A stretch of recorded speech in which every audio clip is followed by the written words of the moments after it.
భీష్మ పితామహుడు. ఈయనకు మరొక పేరు దేవవ్రతుడు. మహాభారతంలో అత్యంత కీలకమైన శక్తివంతమైన పాత్ర భీష్ముడిది. అసలు భీష్ముడు ఎవరంటే శంతన మహారాజు గంగాదేవిల పుత్రుడు. తన తండ్రి నుంచి ఇచ్ఛామరణం అంటే తన మరణం తన చేతిలో ఉండే వరం పొందాడు.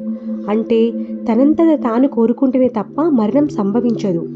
అయితే కురుక్షేత్ర యుద్ధంలో భీష్ముడికి అర్జునికి యుద్ధం జరిగింది. అది ఎలాగో చెప్తాను వినండి. అసలు ఏమైందంటే భీష్ముడు తన పరాక్రమంతో కోపంతో పాండవ సైన్యాన్ని తీవ్రంగా నాశనం చేస్తుండగా అర్జునుడు ఏమీ అనలేకపోయాడు. ఎందుకంటే అర్జునికి భీష్ముడు తాతయ్య అవుతాడు. అందుకని ఈ యుద్ధం నేను చెయ్యలేను అని అంటాడు.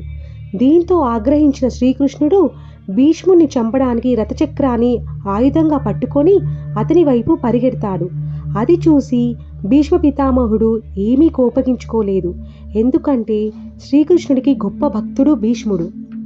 కానీ అప్పుడు అర్జునుడు కోపంతో ఉన్న కృష్ణుని చూసి, మాధవ, మీరు ఇలా చేయకూడదు అని శ్రీకృష్ణుని అర్జునుడు గట్టిగా పట్టుకున్నాడు. ఈ పాపం మీకు వద్దు అని యుద్ధం నేనే చేస్తా అని అర్జునుడు భీష్ముడిపై వేలాది బాణాలు వేశాడు. దాంతో భీష్ముడు రథంపై నుంచి కింద పడిపోకుండా బాణాల మంచంపై పడిపోయాడు. కానీ ఆయనకు కోరుకున్నప్పుడు మరణించే వరం ఉంది కాబట్టి ఆయన వెంటనే ప్రాణాలు విడవలేదు. సుమారుగా 58 రోజులు భీష్ముడు బాణాల మంచంపై ఉన్నాడు. మాఘశుద్ధ ఏకాదశి అంటే భీష్మ ఏకాదశి నాడు సూర్యుడు ఉత్తరాయణంలో ఉండగా భీష్ముడు తన ప్రాణాలను తనంతట తానే ఇలా విడిచాడు.